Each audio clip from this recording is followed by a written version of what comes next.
मन मंदिरा गजर भक्तीचा.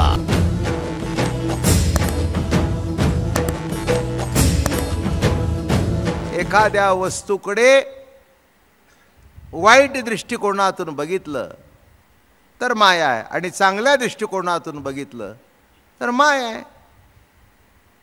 भाताकडे भात म्हणून बघितलं, काही कळलं आपल्याला माहीत नाही, एखादा आपल्याला मनुष्य देत असतो, मग आपल्याला वाटतं हा भात का देतोय, तर म्हणणं भात नाही देत मी तुम्हाला, आत्ताच देवाला नैवेद्य दाखवता तो देतोय. मग म्हणतो झालं घे या, भात करून घेतो. काय झालं, काय झालं, त्या भाताकडे बघण्याची दृष्टी पालटली, प्रसाद झाला,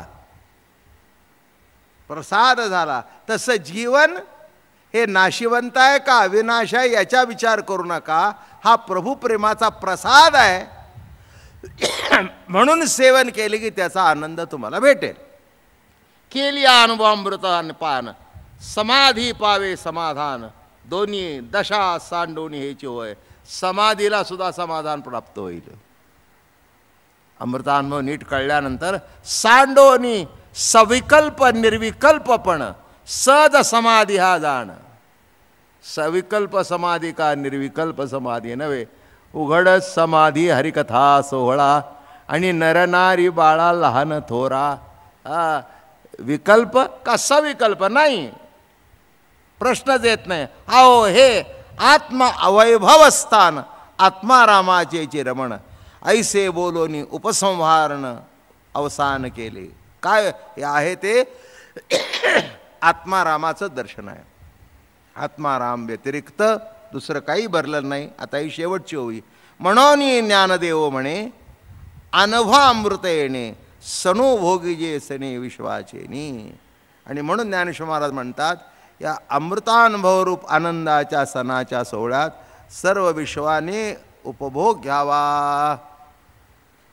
तसं ज्यांनी जवळजवळ 7-8 वर्ष अमृतानुभव ऐकला त्यांनी या ओवीतून काय ऐकलं, म्हणून ज्ञानदेव म्हणे अनुभवामृत येणे सणुभोगी जे.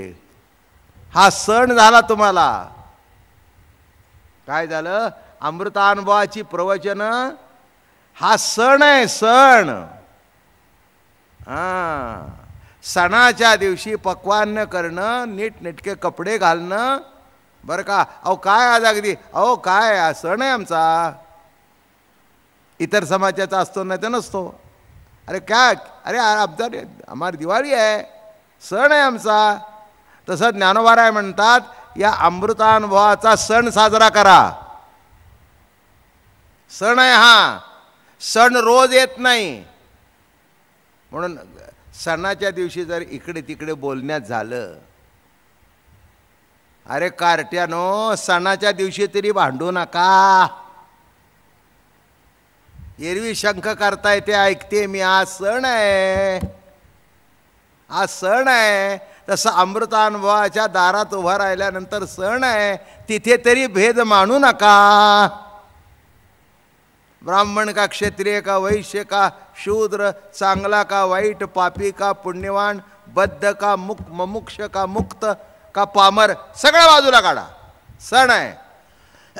मग सणाच्या दिवशी जे जे घरी येतील त्यांना फराळतोच, कळलं.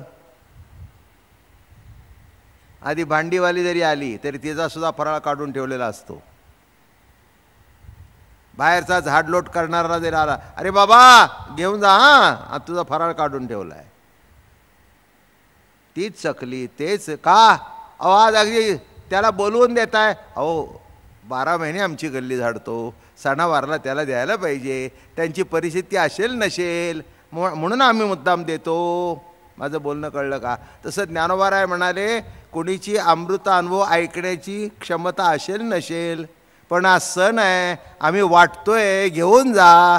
कशाचं केलंय कसं केलंय याची चौकशी करू नका, घेऊन जा. किती गोड लिहित आहेत बघा. अगा विश्वाचा सण म्हणजे विश्व येणे सुखघन, किंबहुना चेतन चित्तदिकांचे, नाना चळाचे निचेतन, जो परपुरुष संधीहीन तोही सुखावे जाणीतील सुखे. परमात्म्याला सुद्धा हे अमृतानुभव ऐकून आणि त्यालाही सुख त्यालाही समाधान त्यालाही समाधान. एक लक्षात घ्या, कुणी तुमच्या रूपाचं वर्णन करणं हे इतकंसं काही संयुक्तिक नसतं आणि बरंही वाटत नाही ऐकायला.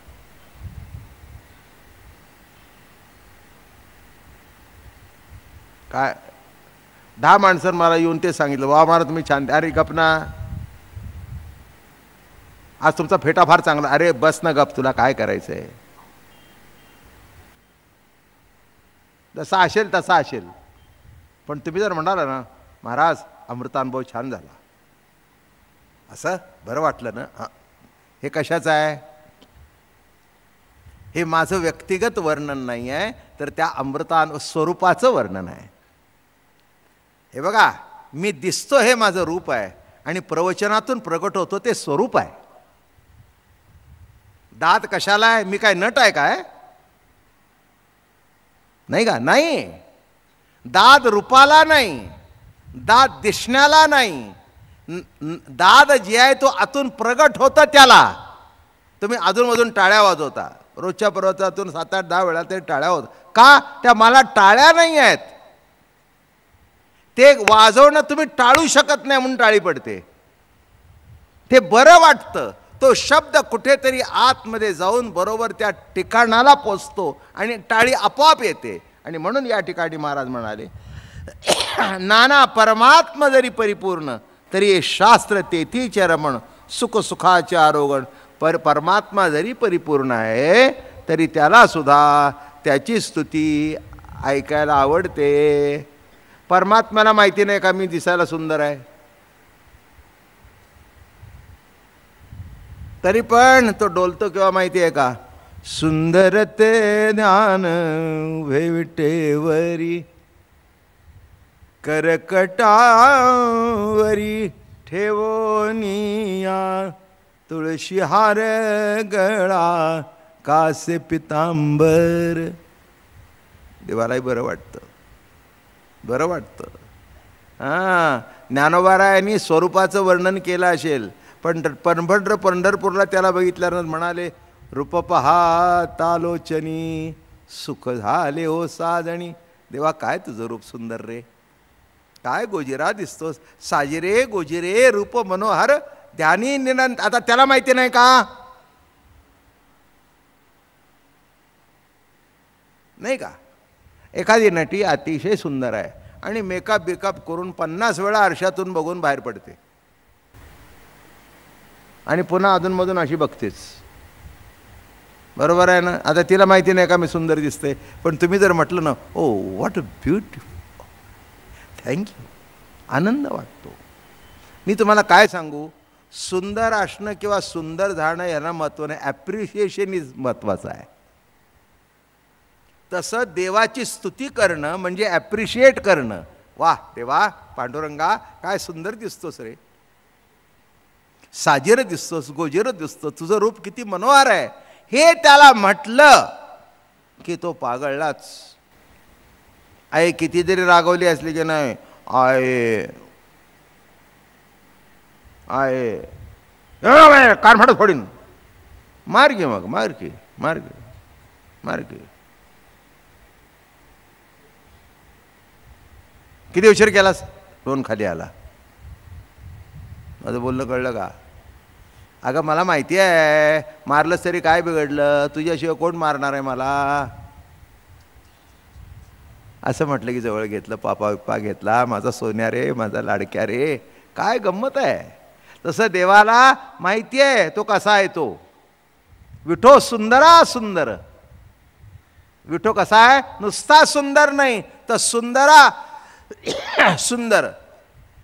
रूपे श्याम सुंदर नीलोत्पल गाभा, सखये स्वप्नी शोभा देखियला. नेत्र विशाळ भाळ, दंत हिर्या ज्योती आणि बाह्ये मदन मूर्ती देखियला. हे प्रत्येक संताचं प्रमाण दिलं. हे नामदेवराय म्हणतात, देवा काय दिसतोयस, दंत हिर्या ज्योती, काय दिसतोय, वा वा वा वा वा वा वा. नाम्या गप आता, पण ऐकायला बरं वाटतंय बरं का.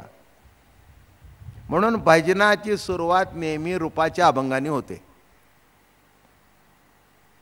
रामकृष्णारी झालं की रूपाचा अभंग. सुंदर ते ध्यान किंवा रूप पाहता लोचनी. बरोबर आहे ना? हां, रूपाचा अभंग का नाही का? कोणी मनुष्य आला, कोणी घरात आला, अरे वा अरे रूपामध्ये दिसतंय हा. झालं काम, पहिलं जिंकला तुम्ही. चला सभा. साहेबाला जर खुश करायचं असेल, sir what a suit, it suits you perfectly, really. झालं, खुश झालं ते. माझं म्हणणं कळलं का? कुणालाही आपल्या रूपाची स्तुती केलेली आवडते. तसं देवाला सुद्धा या ठिकाणी जे त्याचं स्वरूपाचं वर्णन केलंय ते सुद्धा ऐकायला आवडतं. म्हणून महाराज म्हणतात, अहो शब्दाचे खंडन पूर्वीच कुंटले येत, म्हणून श्री ग्रंथाचार्य ज्ञानदेव हे ज्ञानाचार्य ऐसे म्हणतले वर्य वचनवर. म्हणून आम्ही काय म्हटलं? ज्ञानोबाराय कोण आहे? ज्ञानाचार्य. नवीन शब्द आला असा. काय शब्द आला? शिवकल्याण काय म्हणतायत? ज्ञानाचार्य. म्हणून श्री ग्रंथाचार्य ज्ञानदेव जे ज्ञानाचार्य ऐसे म्हणतले वचनद्वारे, ऐसे म्हणतले वचनाच्या आधाराने काय म्हटलं? ज्ञानाचार्य आहेत. हे कौतुक प्रत्येकाला. नाना हा अनुभव अमृत नवे वचन कंसकत का जे पूर्वीच खुंटले येते शब्द. अहो शब्दाचे खंडन. आता शब्द खंडन पूर्वीच झालंय, आता पुन्हा काय शब्दाचा किस काढू? म्हणून शब्दाचा किस न काढता, जास्ती विवरण न करता, म्हणून ज्ञानदेव म्हणे अमृतानुभव येणे सणुभोगी जे सणे विश्वाचेनी. सण भोगा, त्याचा अनुभव घ्या. आणि एकच म्हणा, बोलिली लेकुरे वेडी वाकुडी उत्तरे. काय झालं प्रवचन? 8-9 वर्ष. बोलिली लेकुरे वेडी वाकुडी उत्तरे, करा क्षमा अपराध महाराज तुम्ही सिद्ध, नाही विचारिला अधिकार मी आपुला. तुका म्हणे राखा पायापई किंकरा. मन मंदिरा गजर भक्तीचा.